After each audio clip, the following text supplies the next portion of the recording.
Hello everyone, Adam here from the Kettlebrook Model Railway and welcome back to yet again another video. And today everyone, again we're going to be doing another steam locomotive review. Before we get to that though, as always, if you are enjoying what you're watching, please give this video a like, that would be much appreciated. And please click that subscribe button as well. I can't thank you guys so much enough for all your support as always. We've gone way past 500 now. We are so close to 600 now, and then we're going to keep going and hopefully... honestly, just keep doing what you're doing. I can't thank you enough for all that as well. Thank you to everyone who watched my video as well of my Hornby coronation class. The views on that were just ridiculous, out the roof. So thank you for that as well today. Today, then, we're going to be looking, as I say, at another steam locomotive. But this time, it's not Hornby. It's going to be Bachmann this time.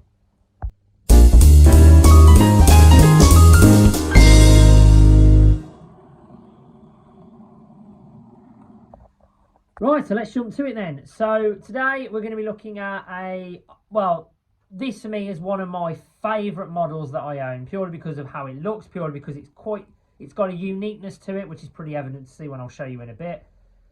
And also the fact that it's just a fantastic looking model, and of course it is a Midland region locomotive as well, so it's quite homey to where we are based in the Midlands as well. So we're going to be looking at this today. Sorry, let me move that out of the way. This is the LMS 5XP Jubilee class from Bachmann. This one is number 45654 Hood, which until recently I didn't realise. I thought it was named after the ship. It's not actually named after the ship. It was named after, I think I'm right in saying it was one of the commanders, I believe, or something like that. Please, if I've got that wrong, please let me know in the comments section. Don't badger me too much. I was told that, my uncle told me it wasn't named after the ship. It was named after something else. I think it was what I've just said. I might be wrong, so please let me know in the comments section what it was named after, because I may have got that slightly wrong. But, as I say, we're going to be looking at this locomotive today. I got this at a model railway exhibition, and funnily enough, it was also Statfold, which I may have mentioned I got my turbo motive with. This I got the year before at the same event. I think it was the first year they did the Statfold on a railway exhibition. It's actually on in a few weeks as well. So again, I'm probably going to end up getting something there as well. But yeah, this is what I bought the first year. I paid, well, the price was on the box. I paid $120 for this, which I thought was good money at the time, until I saw one recently that was ridiculously cheap compared to this. But again, I think $120 is a good value. Again, price-wise, I think I saw AGR Model Railways from Leighton Buzzard. I think they had this up for, I think, about $170 at the time. So $120 when I got it was good value for money.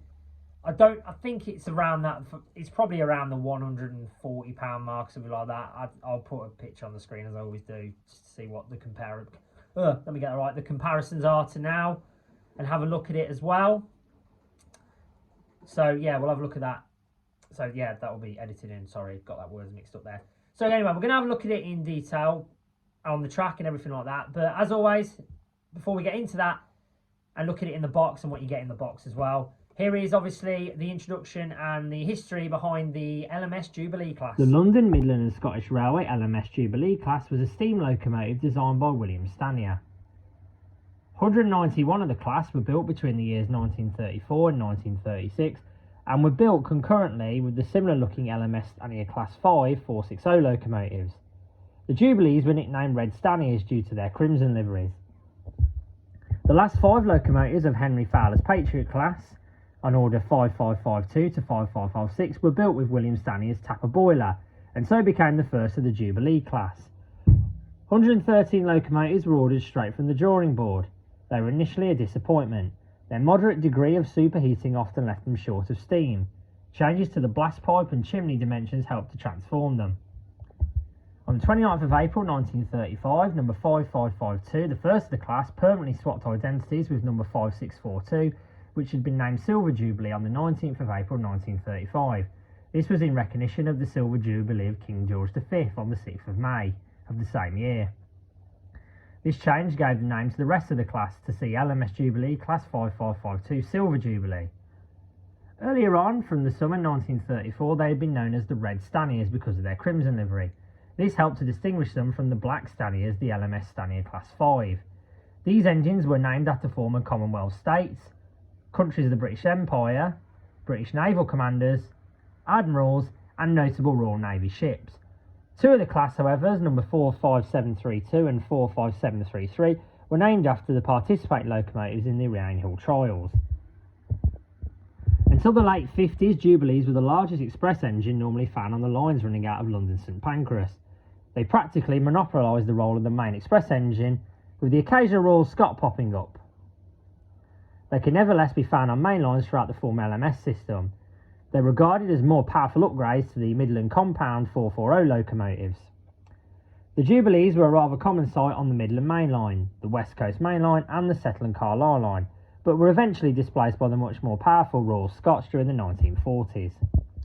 The power classification was 5XP in common with the earlier Patriot class.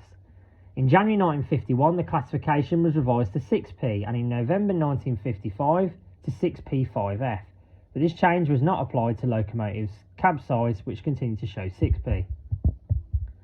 5 members of the class were fitted with a double chimney at different times. 5684 Jutland was the first to be fitted with this particular double chimney. It did improve power of the locos and also improve coal consumption. This only carried out for 1 year though. 5742 Connaught was the next being fitted with a plain double exhaust in 1940, which it carried until 1955. Although built over a 3-year period, the class had many variations due to improvements being made as they were built. The major difference were the boilers, with 10 variations mainly affecting the number of tubes. Bogies, approximately 50 of the early locomotives were built with ex-Clawton bogies, which had a 6'3" in wheel space compared to the later locomotives, which were 6'6". A smokebox saddle, with the first 113 being built with a 2-piece saddle. And the tenders, with 4 basic patterns being fitted with a 3,500 ton gallon, while Stanier 4,000 gallon and Stanier 3,500 gallon. These last tenders were difficult to identify, combining the high curve sides of the Stanier tenders with the chassis from the earlier type Fowler tenders. These locomotives had something of a mixed reception during the early working days, but while their reputation did improve over time, they did not attain the same amount of praise as the LMS Black 5 locomotives. When the first members were built, the original 113 of the engines to be precise, engine crews said they were very often disappointing. It was said that they were poor steamers and that the older locomotives would be eventually replaced by older, better performed ones. Once the problem with these engines was found and fixed after several extensive trials took place, the problem being that the diameter of the blast pipe was too large for the engines to make proper steam, the Jubilees went from being a more theatrical success to an actual success thanks to some modifications.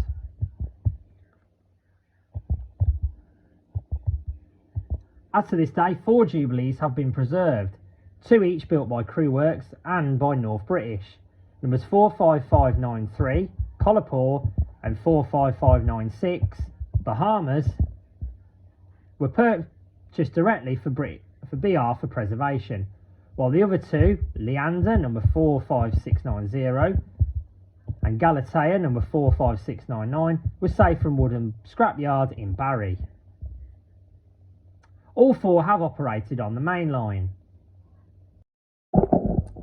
Right, so here we have the box then. So obviously typical Bachmann standard sleeved box. Obviously you can also get the Jubilee, I believe, in fact I think you can get 3 versions of this Jubilee. I think you can get the very old one, which is the flip up ones, if you can remember them back in the day. Then you get the standard Bachmann box without the sleeve, which is obviously where you just take the end off. But obviously I've got the sleeved version, which is, I believe it's supposed to be the newest range model. When I show you it in detail in a minute, you'll see why it's the newest model, because it is outstanding model. So let's open the box and have a look. So plastic packaging where the loco comes in, nice and simple. Get it off that, it might be easier to do it that way. Yeah, nice and simple. Unfortunately, this one didn't actually come with any accessories, but I do know, because I have looked it up, it should have done. So I'm not going to sit here and badger Bachmann and say that that's the case as well, because it should have come with it as well. Instruction booklet. As always, you'll get an instruction booklet with every loco that you purchase. This one came with a warranty service request, which is always a nice touch to add in there, so well done to Bachmann for that. And then, of course, you have your very simple instruction booklet, which is actually quite simple at all. So As always, if you want to pause the video at any point to have a read of this, please feel free to do so, because it's obviously very simple to read all that. And then the same on the back as well. So obviously on the back you get your details of what the loco is and what all the little parts are and everything like that. And apologies as well, I may have realised I've probably said the word obviously about 6 times already, so sorry about that. I have said I'm going to try from refraining saying it, but as you know, I tend to do a balls up job of that. So that's the box, but we ain't bothered about the box, are we? No, we want to look at the loco. So let's look at the loco then.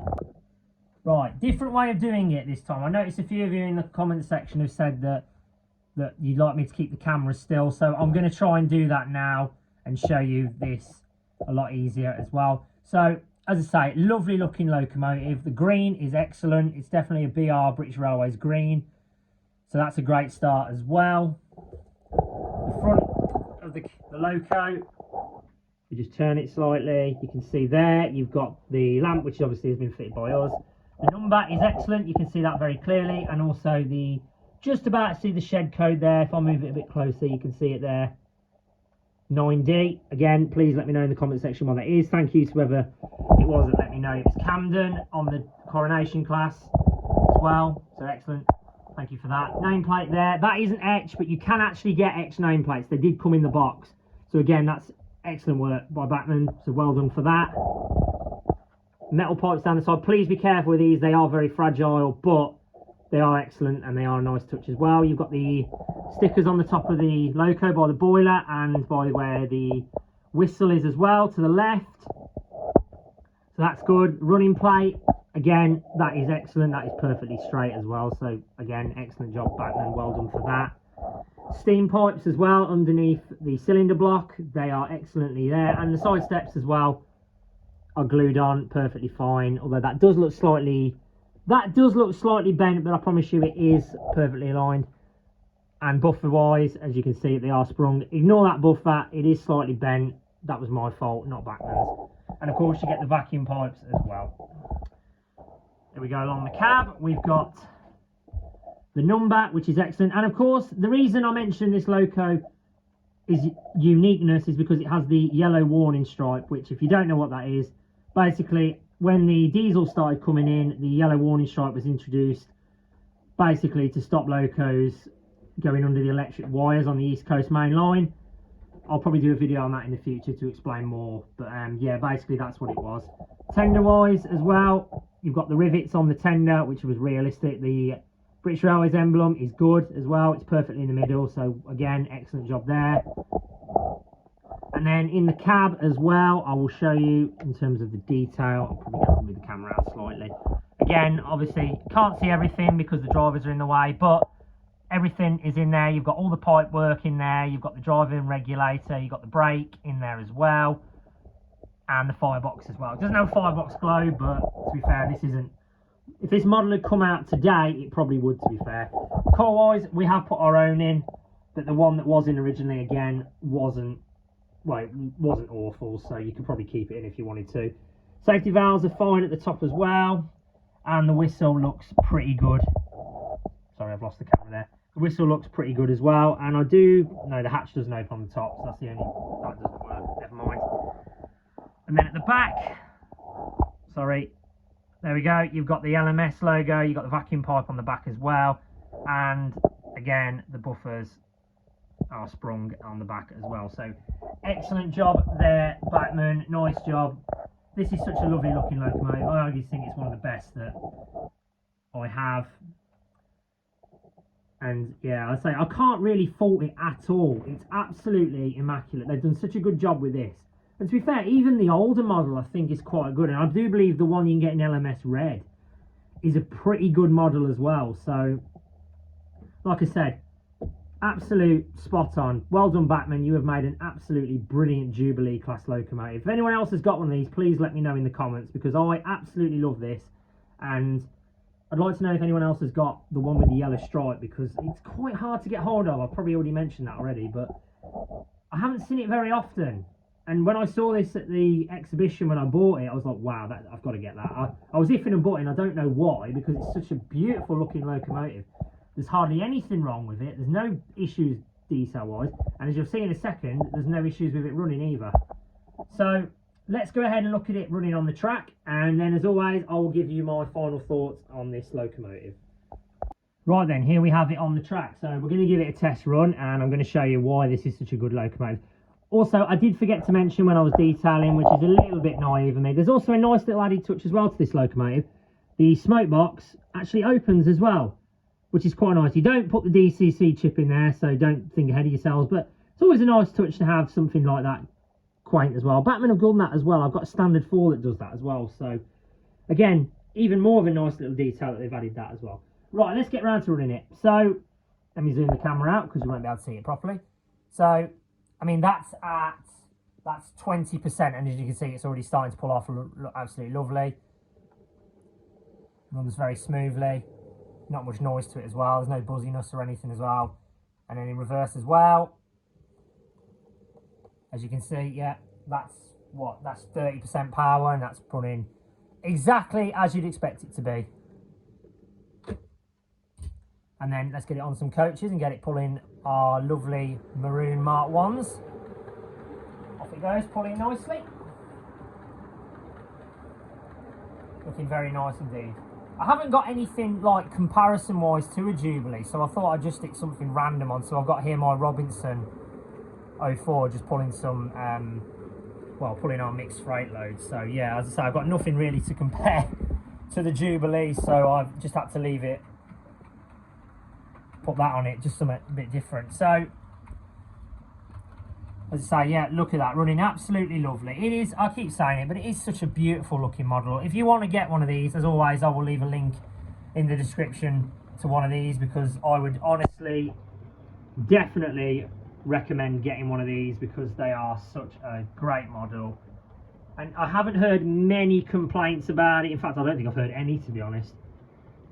A lot of times with Bachmann, there's not much wrong, to be fair. I'm really excited to see what they're going to do with their new 8F when it comes out, because I think it's going to look such a lovely looking thing, so I cannot wait to see what they do with that. They certainly know how to make locomotives, and to be fair, the Robinson that I've got running around as well, that's Bachmann as well. So, like I said, if you watch my 500 subscriber video, I did mention in that Bachmann are probably my favourite models. And it's pretty evident to see why, because I've got that many of them, so yeah. They are very nicely. Got it running in the dark as well. Thought it'd be a nice little added detail to today's video. Let's put it in the dark, see what it looks like with all our lights on at the station. Looking absolutely lovely as well. And she goes running off down the straight past signal box. Yeah, like I said, that is running absolutely perfectly. Obviously I've done a few services on this, but I've never really had to do anything drastic with it, like taking the loco apart and things like that. I've never had to do anything daft like that, because as I say, it's run perfectly fine before, so no problems with it at all. Just while I've got you as well, everyone, I'm just going to let you know, we have got another video idea coming soon. As you can see, we've got a new light here that we've added to the layout. We're going to be doing a video recently about installing this, because if it works, it's going to look fantastic. So we've got an idea basically where we're going to have a sensor in the track that allows the light to sort of flicker between the red and green lights. I'll do a video explaining it if it works. So fingers crossed, it hasn't arrived yet, but fingers crossed it will work, and it will look absolutely fantastic when it does. So I'll do a video on that in the future as well. So yeah, anyway, getting off topic, let's get back to see how we're looking as well. Where are we? There we are. Yeah, like I said, perfectly fine. I say the only thing, as I've said, the only thing we've added to it is we literally added the lamp at the front. Everything else was literally pre-fitted as well. So you can get one without the yellow stripe as well, everyone. So if you want to get that one, I wouldn't oppose to it, because the Jubilee is a very good looking locomotive. So yeah, I wouldn't oppose that as well. So yeah, like I said, definitely recommend you getting one of these in the future, because they are excellent models, excellent runners, and extremely well detailed as well. So again, my thoughts are that Bachmann, well done indeed. Right, I'll leave the video there then. As always, like I've said, if you've enjoyed today's video, please give this video a like. That will of course always be appreciated. Oh, camera there, that didn't work. And please remember to keep subscribing to the channel, because we are getting ever closer every week to getting to that fantastic milestone of 1,000 subscribers, which I would never have imagined I'd be anywhere near at this stage. So thank you as always to everyone who has done that, because your support as always is absolutely fantastic. So thank you very much. Have a nice day everyone, and I will see you in the future. Take care.